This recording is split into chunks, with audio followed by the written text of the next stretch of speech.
ये कांग्रेसी कहते हैं कि सरकार हमारे साथ बना लेते। अहमद पटेल का मेरे पास भी फोन आया था, हमने कहा नंबर ले आओ, हम तुम्हारे साथ हो लेंगे। दुष्यंत चौटाला मंच पर बोलने के लिए आए तो वही नारे लगे जो इंडियन नेशनल लोकदल से जननायक जनता पार्टी के अलग होने की बुनियाद थी।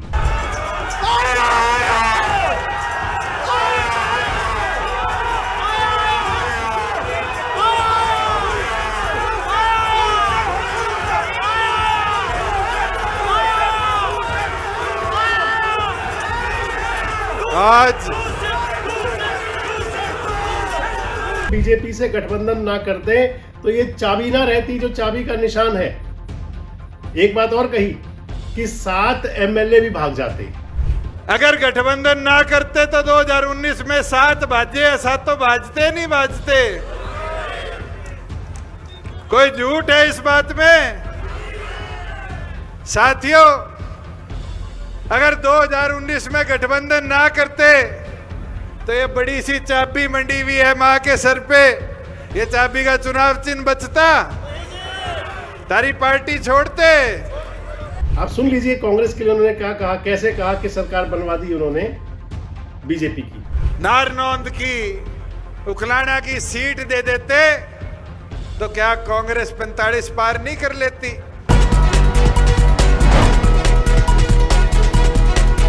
दोस्तों नमस्कार, मैं संजय बग्गू और मौजूद हैं देश रोजाना के डिजिटल मीडिया मंच पर। आज जननायक जनता पार्टी की रैली थी। जननायक जनता पार्टी का जन्मदिन था और स्थापना दिवस कह सकते हैं उसको, क्योंकि राजनीतिक दलों के या संस्थाओं के स्थापना दिवस होते हैं, जन्मदिन किसी व्यक्ति का हुआ करता है। तो आज जननायक जनता पार्टी के स्थापना दिवस पर जननायक जनता पार्टी के नेताओं ने अपना शक्ति प्रदर्शन किया, जींद के जुलाना में रैली की। और उस रैली के अंदर अगर देखें आप हाजिरी के लिहाज से तो ठीक ठाक एक कार्यक्रम था, जिसे कह सकते हैं जिस प्रकार से सभाओं के अंदर भीड़ जुटती है तो सभा में भीड़ जुटी। मैंने कल भी आपके साथ वीडियो शेयर किया था कि मैदान तैयार, अब जनता का इंतजार कि कितनी भीड़ आएगी। हालांकि जो प्रचारित किया गया था वो कुछ नहीं भी हुआ। मसलन रणजीत सिंह चौटाला नहीं आए। रणजीत सिंह चौटाला को बुलाया था, उनको निमंत्रण दिया था और मैंने कल भी कहा था कि शायद रणजीत सिंह चौटाला नहीं जाएंगे और वो नहीं गए। इस रैली के अंदर जो प्रमुख बात थी वो एक बात बहुत बड़ी थी कि जब दुष्यंत चौटाला मंच पर बोलने के लिए आए तो वही नारे लगे जो इंडियन नेशनल लोकदल से जननायक जनता पार्टी के अलग होने की बुनियाद थी। नारा आया आया सीएम आया। सुनिए आप। भाई दुष्यंत चौटाला जिंदाबाद, भाई दुष्यंत चौटाला जिंदाबाद, भाई दुष्यंत चौटाला जिंदाबाद, भाई दुष्यंत चौटाला जिंदाबाद। आया आया सीएम।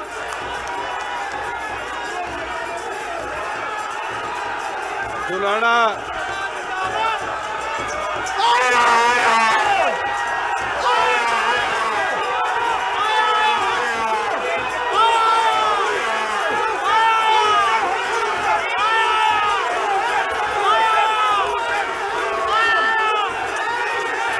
आज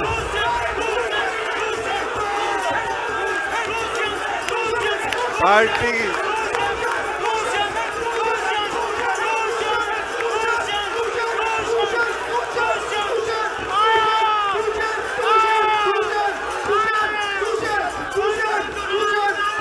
आज पार्टी के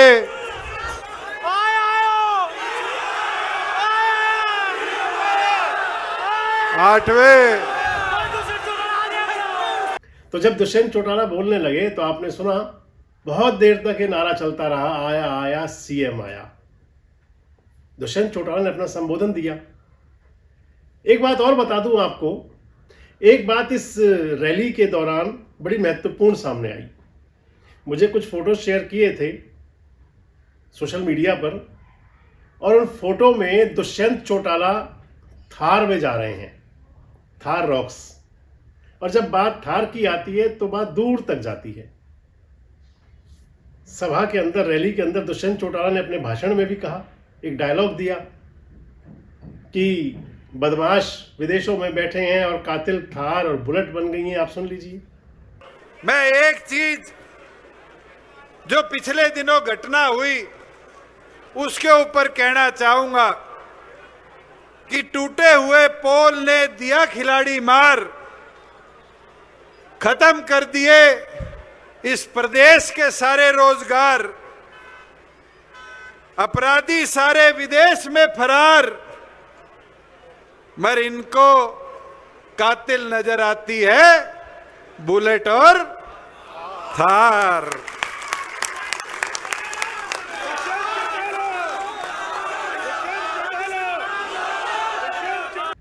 तो दुष्यंत चौटाला के संबोधन के अंदर वे बात थी और दुष्यंत चौटाला आज थार की सवारी करते हुए दिखाई दिए और थार की जो ड्राइविंग सीट पर थी वो देश की आधी शक्ति महिला शक्ति थी।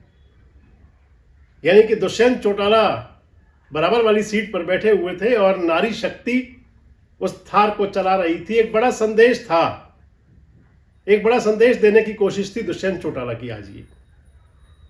अगर मैं कहूं तो ये तंज भी था हरियाणा के जो कार्यकारी पुलिस महानिदेशक हैं उनके लिए एक तंज भी था। आज की सभा की जो बड़ी बात थी वो दो बातें रही। एक तो ये कि दुष्यंत चौटाला ने अपनी सारी सफाई पेश की कि आखिर उन्होंने बीजेपी के साथ गठबंधन की सरकार क्यों बनाई। पहले तो दुष्यंत चौटाला ने भारतीय जनता पार्टी के अंदर 100 कमियां भी बताई सारी, मसलन नूह दंगे से लेकर के और पंचकूला के दंगे तक। मेवात का जो दंगा था उसमें कहा दुष्यंत चौटाला ने कि पुलिस अधीक्षक पहले ही छुट्टी पर चले गए थे और पुलिस अधीक्षक पर कोई कार्रवाई भी आज तक नहीं हुई। और उधर पंचकूला को लेकर के भी कहा कि राम रहीम को जो सजा होनी थी वहां भीड़ प्रायोजित थी पहले से ही। लेकिन साथ ही ये भी बताया कि आखिर उनकी मजबूरी क्या थी। कह रहे थे कि अगर वो बीजेपी से गठबंधन ना करते तो ये चाबी ना रहती जो चाबी का निशान है। एक बात और कही कि 7 एमएलए भी भाग जाते, 7 एमएलए भाग जाते। आप सुन लीजिए। 5 साल 5.5 साल पहले के अगर पल की बात करें तो आज मैं कुछ आप लोगों से पूछ लूं। बीजेपी को 11 साल देश में राजनीति करते होगे, सरकार केंद्र की चलाते होगे, जानते तो हो कैसे सरकार चलाती है।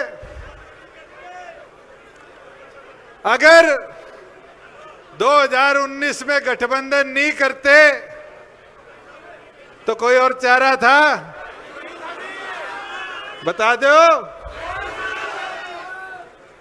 आज अमरजीत खड़ा है यहां। अगर गठबंधन ना करते तो 2019 में 7 भाजे, 7 तो भाजते नहीं भाजते। कोई झूठ है इस बात में? साथियों, अगर 2019 में गठबंधन ना करते तो ये बड़ी सी चाबी मंडी हुई है मां के सर पे, ये चाबी का चुनाव चिन्ह बचता? तारी पार्टी छोड़ते? साथियों, एक चीज बताओ, मैं तो इस मंच से इतना कह सकता हूं कि हमने गठबंधन इसलिए किया कि चंडीगढ़ में थारे लिए दरवाजे खुले रखो। 4.5 साल कभी चंडीगढ़ आए हो, यह दिक्कत तो नहीं झेलनी पड़ी कि दरवाजे बंद थे। चाहे मुलाकात हो पाई हो ना हो पाई हो, काम हुआ हो ना हुआ हो, मगर आपके लिए ठिकाना तो खोल के रखा हुआ था। आज कोई है थारी सुननिया?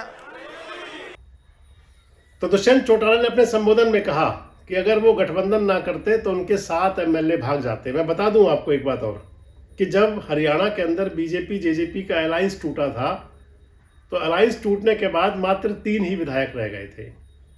खुद दुष्यंत चौटाला, नैना चौटाला और वो जुलाना वाले पूर्व विधायक अमरजीत। बाकी 7 चले गए थे।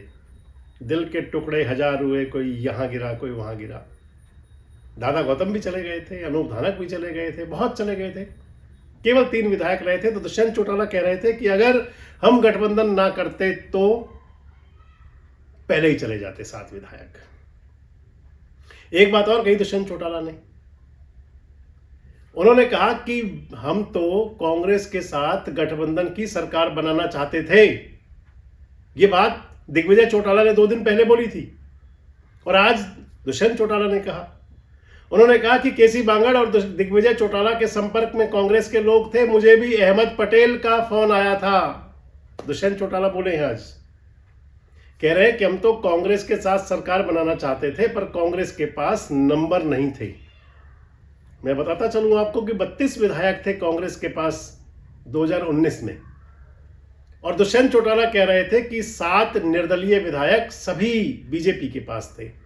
अगर बीजेपी से गठबंधन वो ना करते तो भी सरकार बीजेपी की बनती और 7 एमएलए उनके टूट जाते। ये बात दुष्यंत चौटाला ने कही आज। आप सुन लीजिए इस बात को भी। ये कांग्रेसी कहते हैं कि सरकार हमारे साथ बना लेते। दिग्विजय और डॉक्टर बांगड़ बैठे हैं, हुड्डा वाली बात तो सुनी होगी, सुनिए नहीं सुनी? अहमद पटेल का मेरे पास भी फोन आया था, हमने कहा नंबर ले आओ, हम तुम्हारे साथ हो लेंगे। मगर साथियों, बीजेपी के पास 40 थे, 7 तो निर्दलीय बीजेपी के साथ थे। सरकार किसकी बननी थी? अगर उस दिन कदम ना उठाते तो आज क्या बुड्ढों को 1000 रुपए बढ़ के मिल रहे हैं, विधवा को 1000 रुपए बढ़ के मिल रहे हैं। ये 1000 रुपए मिलते, ये 50% पंचायतों में हिस्सेदारी मिली है, मिलती। आप लोगों के करे हुए वादों को पूरा करवाने के लिए वो कदम उठाया। दुष्यंत चौटाला ने एक बात और कही, कह रहे थे कि हमारी भ्रूण हत्या करना चाहते थे लोग, जिसकी वजह से हमने बड़ा सोच समझ करके कदम रखे और सरकार में शामिल होना ठीक समझा, क्योंकि चंडीगढ़ का रास्ता खुला रहे, दरवाजे खुले रहें। आज उन्होंने एक बात और स्वीकार तो कर ली कि काम कितने हुए या नहीं हुए, लेकिन दरवाजा तो खुला रहा, नॉक करने की जरूरत नहीं पड़ती थी। और इधर दुष्यंत चौटाला ने एक बात और कह दी आज, ठीकरा फोड़ दिया पूरी तरह से कांग्रेस पर, दीपेंद्र हुड्डा और भूपेंद्र हुड्डा पर, बापू बेटे पर पूरी तरह से निशाना उन पर था। कह रहे थे कि हरियाणा में जो 2024 में सरकार बनी है बीजेपी की, ये कांग्रेस ने बनवाई है। सीधे सीधे आरोप। कह रहे थे कि उकलाना और नारनौंद, कुछ हल्के बताए उन्होंने, अगर इन क्षेत्रों में, हालांकि नारनौंद में तो विधायक आज भी जो चुने गए हैं वो कांग्रेस के ही हैं, जस्सी पेटवाड़। तो दुष्यंत चौटाला कह रहे थे कि अगर उकलाना, नारनौंद, यहां पर कुमारी सैलजा के समर्थकों को टिकट दी जाती तो पूरे हरियाणा में चुनाव परिणाम कुछ और होता। राई का भी जिक्र किया कि राई की सीट बदली गई बाद में, राई सोनीपत के अंदर सीट आपको ध्यान है किसकी बदल के किसको दी गई। तो आज दुष्यंत चौटाला अपने पूरे तेवर क्लेवर के अंदर थे। आप सुन लीजिए कांग्रेस के लिए उन्होंने क्या कहा, कैसे कहा कि सरकार बनवा दी उन्होंने बीजेपी की। अगर शैलजा के कहने से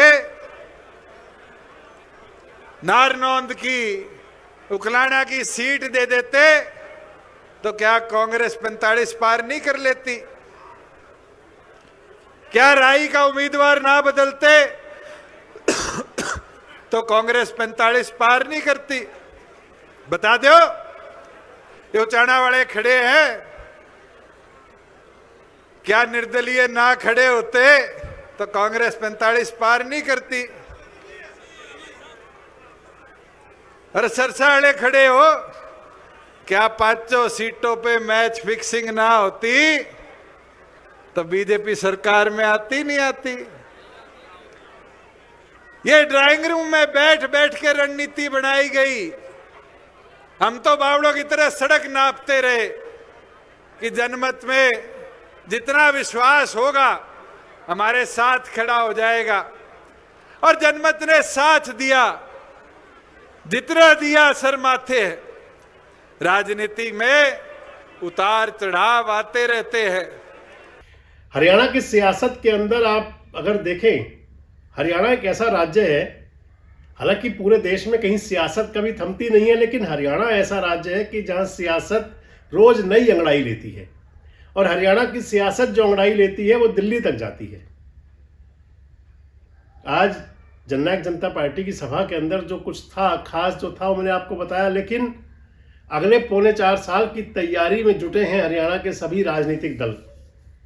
इधर इंडियन नेशनल लोकदल और जननायक जनता पार्टी के बीच एक दौड़ है, एक होड़ है ये दिखाने की कि कौन जनता को ज्यादा प्रभावित करता है।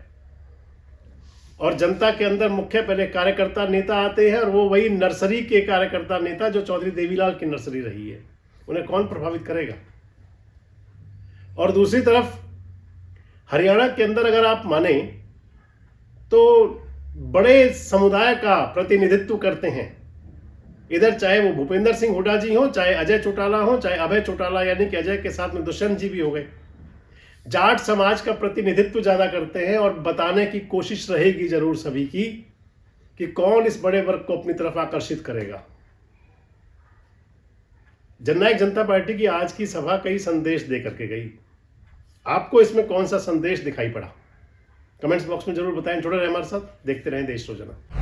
हमारे साथ जुड़े रहने के लिए सब्सक्राइब करें देश रोजाना के YouTube चैनल को, और नई वीडियो की नोटिफिकेशन पाने के लिए बेल आइकन जरूर दबाएं। अगर आप ये वीडियो फेसबुक या इंस्टाग्राम पर देख रहे हैं तो पेज को लाइक और फॉलो जरूर करें और ज्यादा से ज्यादा शेयर करें।